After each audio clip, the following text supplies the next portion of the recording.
everyone. Welcome to At Home with Sally. I'm Sally Clarkson, and I have the biggest privilege in the world to be with so many friends from all over the world who join me every week to listen to my stories, inspiration, biblical encouragement, and I am just so glad that you're here today. Thanks so much for joining me.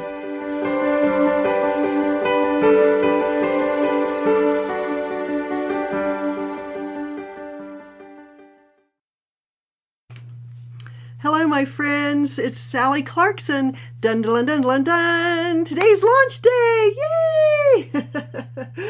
Oh my goodness. Launch days are crazy. I just was on a long, if you want to see it, go to Leah V. Bowden. It was a great interview. We just can't figure out how to share it on both of our channels. But anyway, I was just on a long interview with my friend Leah about my book, Help I'm Drowning. Today's the day to get it. It would mean so much to me if you could purchase your copy. It's just so funny that I'm this person learning how to launch my books after all these years. But anyway, Leah said, what is it like on your 24th book?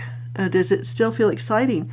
And you know what? It does. I am so excited to launch my book today and to get it into the hands of you precious, wonderful people, because I will think I'm going to quit. I am just going to quit.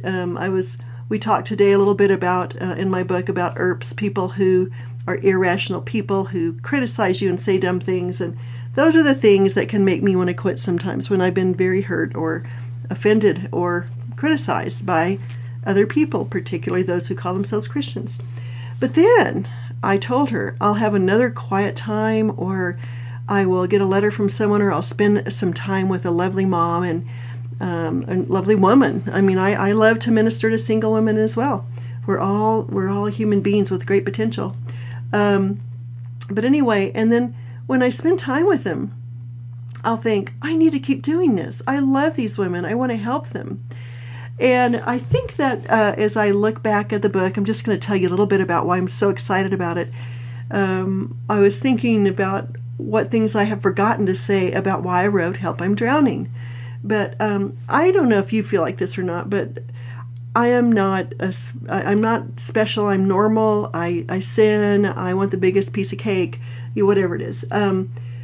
However, I've been so blessed. I got to know things. I got to know things about Christ. I got to know things about an organic home, a raising up of my children, and celebrating the authentic life of Christ, and the ways that we had rhythms, the ways that we loved one another, the ways that we worshiped God, the ways that we lived in our home.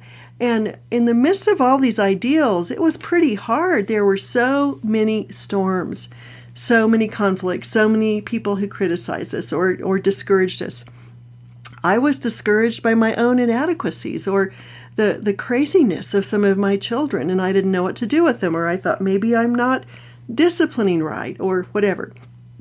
But as I look into our culture today, I feel like there are so few women my age standing up and saying, follow me as I follow Christ.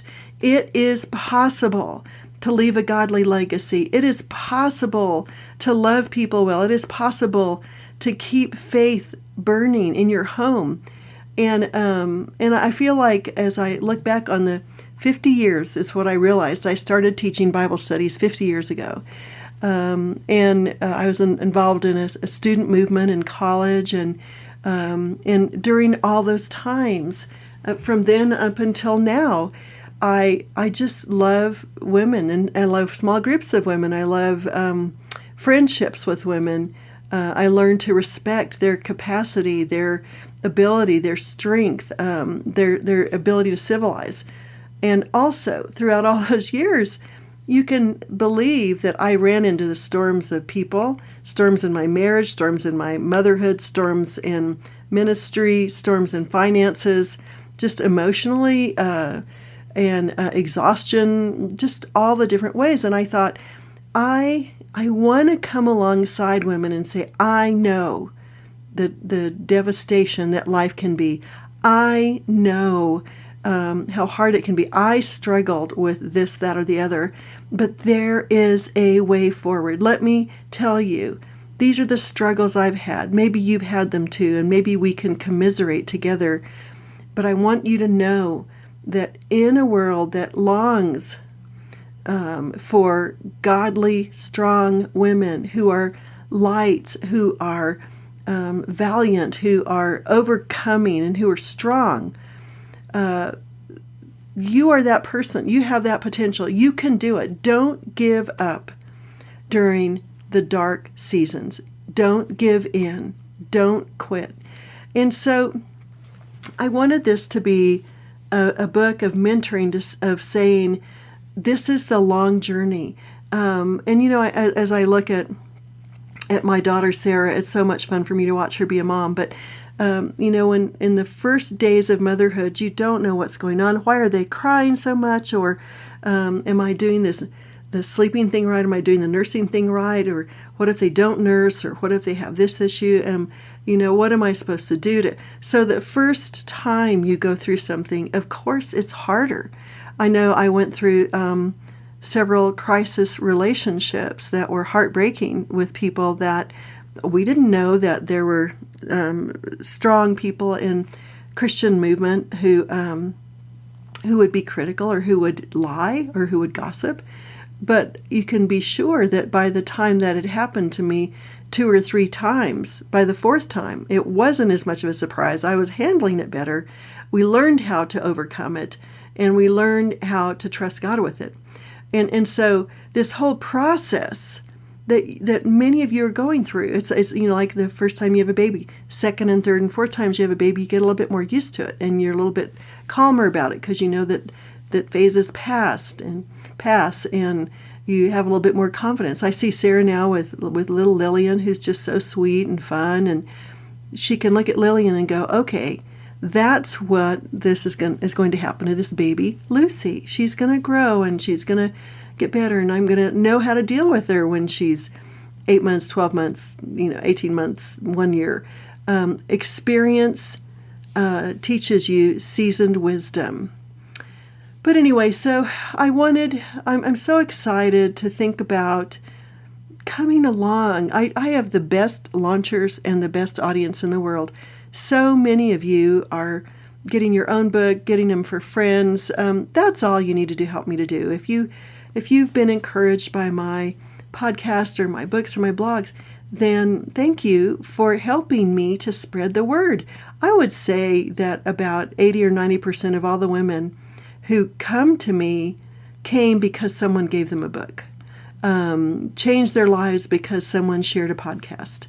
And so I can do the messages, so you do the helping. You help me get the word out. And I was telling Leah today, and I've been telling other people this, I feel like I have the best, the most wonderful, the most loving, the most kind women to be a part of in my audience. I mean, I just love you all, and I'm so grateful to be a part of this. It's just such a privilege for me. And the fact that somehow you get encouragement from some of these messages really thrills my heart, because when I look back on the 50 years of when I started teaching Bible studies till now, I didn't have anyone ahead of me. I didn't have anyone walking along beside me. So there were doubts, and I would wonder if I was blowing it or if I was wrong. And I want you to know that when you seek to do what Scripture tells you, when you seek in the middle of a storm to try to learn to forgive 70 times 7, so that you don't carry poison with you, or when you learn to have faith as a mustard seed, because that's all you can muster at this point in your life, or when you learn it's okay to weep, or when you learn these lessons of journey, you're going to be able to be the person who brings light, beauty, goodness, love, and wisdom to the women who are following behind you. And that's both what parenting is. It's giving our children the life we've discovered with God, with His truth, with His word, with His insight, with His companionship, that we're never alone. We're sharing out of the reality of the deep well we have cultivated in our lives. It's the same in Titus 2, women, we are supposed to walk along beside and encourage and love and strengthen those who are coming behind us. So this book is a little bit different than most of my books, but I wanted to write a book that would help women look at the whole journey, look at the different seasons, the different ways to be exhausted. You're one way exhausted when you have babies, and then you're another way exhausted when you have teens, and then you're another way exhausted when you have adults as children who are trying to decide what job, what spouse, what life, where to go, because it's such a crazy world right now for my adult children. And so I used to hate it. I remember when I had babies, and my kids never slept. They had asthma and ear infections. That was just a plague with our family. It was my family hereditarily has respiratory issues. And I remember that a lot of times women would come to me and they would say, "Oh, you think this is tiring? Just wait until they're teenagers." And I thought, that is not helpful to me, because I'm as tired as I can be. And when I look back now, I wanted compassion, and I wanted help, and I wanted sympathy, and I wanted to know I was okay. I think that so many times people are looking and comparing themselves to these false standards that are on social media. Now, obviously, I give some false standards too, in the sense that I am more of a generalist. I give vision, and I tell you some of the sweeping strokes that we did in our family, but I try to let my children's stories be their stories. If they want to tell details of our lives, then that's for them to tell, but not for me to tell. Anyway, I'm getting lost because I have so many ideas burning at once in my mind. One of the other things I wanted to address here, there's so many messages in this book, and I'm going to be on Tuesday afternoon, my time, at 2 o'clock in the afternoon. I'm going to be doing an Instagram live tea party. I'm going to have my cup of tea, and I'm going to do a reading from the book, because a couple of my favorite chapters are the last two.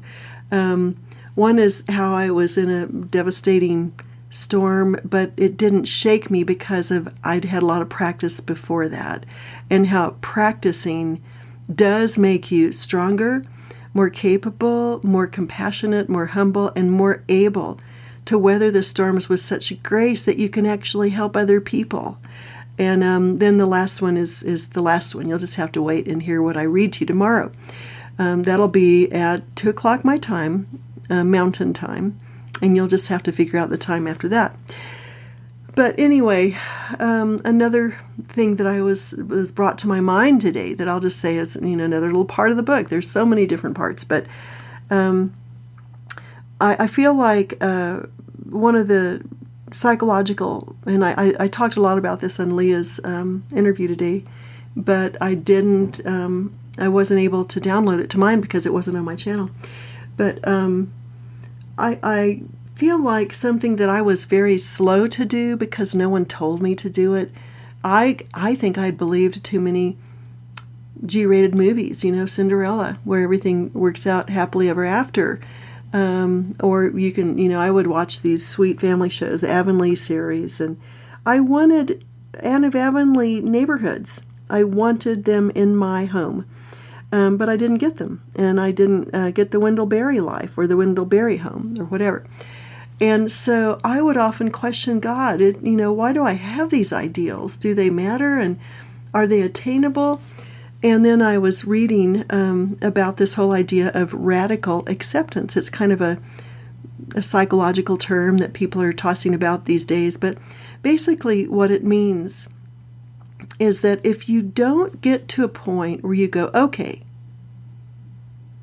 if nothing changes, if this is my story, if I've got to accept the limitations, I've got to accept the difficulties, I've got to accept what is hard for me, and that it might be hard my whole life, because if I don't accept it and say, this is the place where I need to grow, if I keep waiting until we get a bigger house, more money, until my children are acceptable, if you're depending on anything that promises you false security and false happiness, then you're never going to be able to move forward. Let me tell you what I mean.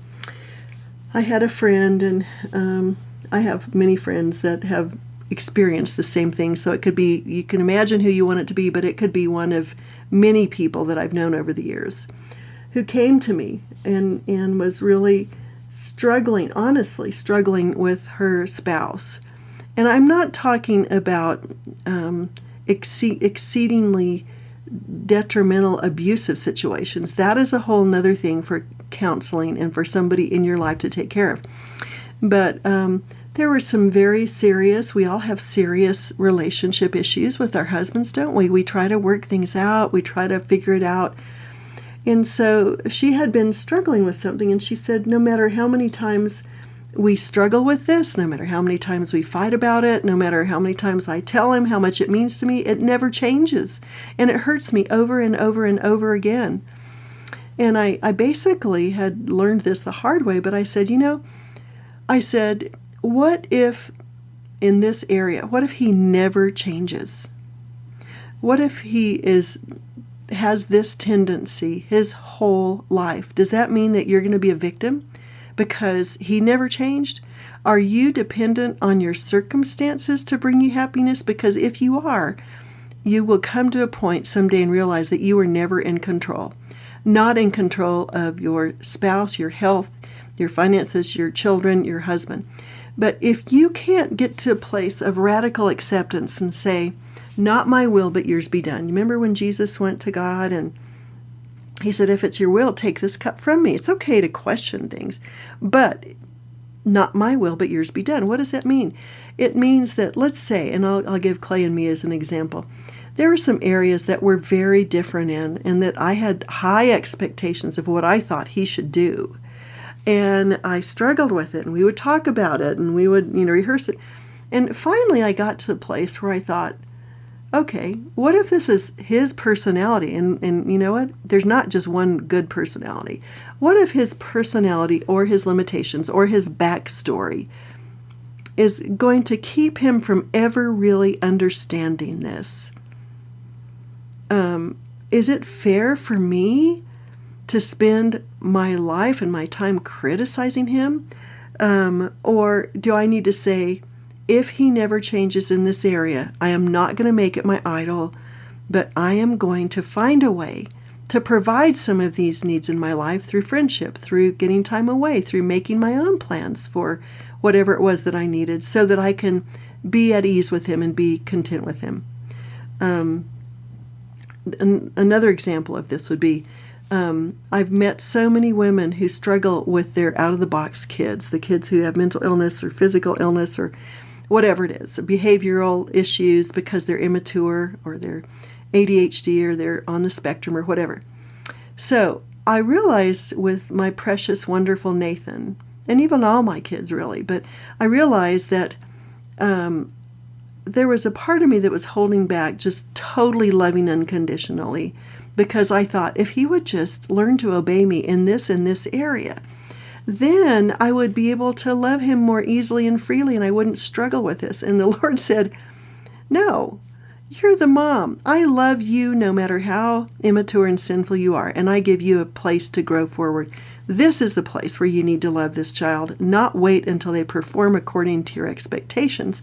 You need to love them as they are right now and yield them to me and let me work in their lives.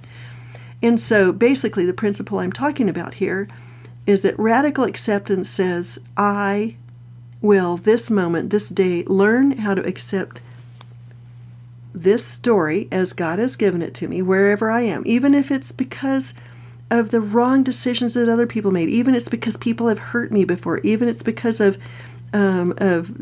inconsistencies and unfair situations. This is my story, period. This is my story. How am I going to accept this story? And in this place, I'm not going to compare myself to other people. I'm not going to say, what if this could have happened? Because it didn't happen. I'm going to say, I'm going to radically accept this place and say, this is my place of worship. This is the place where I am going to live a story filled with love and beauty and light. I'm going to be an overcomer because you live in me, Christ. I'm going to be a light giver because I saw you give light. I'm going to be a servant leader because I saw you give up your rights. And so that's what this book is about. It's about the different temptations, the different discouragements, the different battles that were a part of my whole journey. But it's about the ways that little by little I learned, I grew, I expanded my spiritual muscle.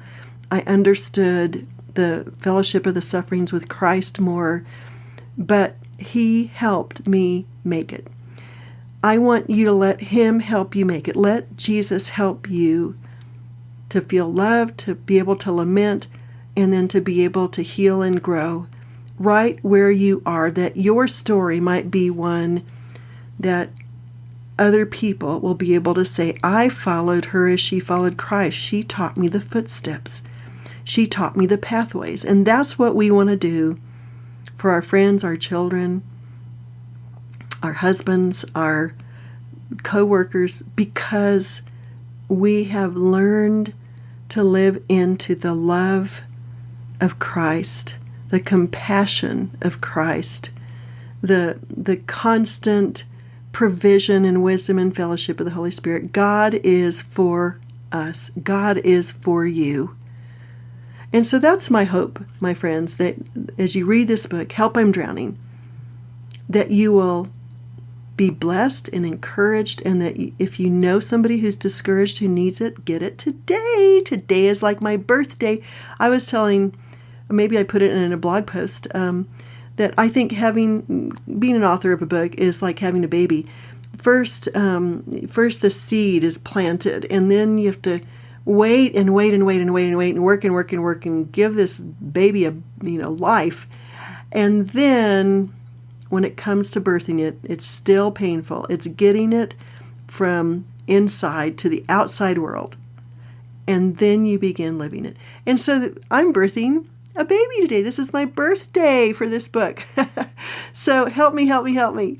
Spread the word. And then I will fall asleep soon with a sigh of relief that I tried to do what I was supposed to do with another launch, because I love words, I love people, I love encouraging, and I couldn't do it without you. And then I'll get to go fall apart at the end of this week, get my surgery, and by God's grace, I'll be walking again soon. Anyway, thank you for the emails, the messages, the well wishes, the prayers. Oh my goodness, you all are the best. So happy launch day, happy Help I'm Drowning, Weathering the Storms of Life with Grace and Hope Day. And I pray that this podcast and the book and all the fun that we've been having lately ministers to you. Oh God, bless my precious friends. Bless them, encourage them, give them a way forward, help them not to feel alone. But Lord, help them to seek you, Jesus. Help them to find your heart to be full enough for them. We love you. And I pray you'll bless them, Lord. In Jesus' name, amen. Thanks a million. Have a happy launch day with me. And be sure to join me today for my reading and for our little tea time together. Wish you were here. Bye-bye.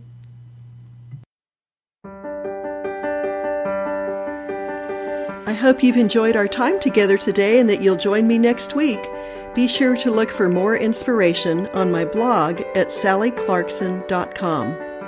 Thanks for joining me. Bye-bye.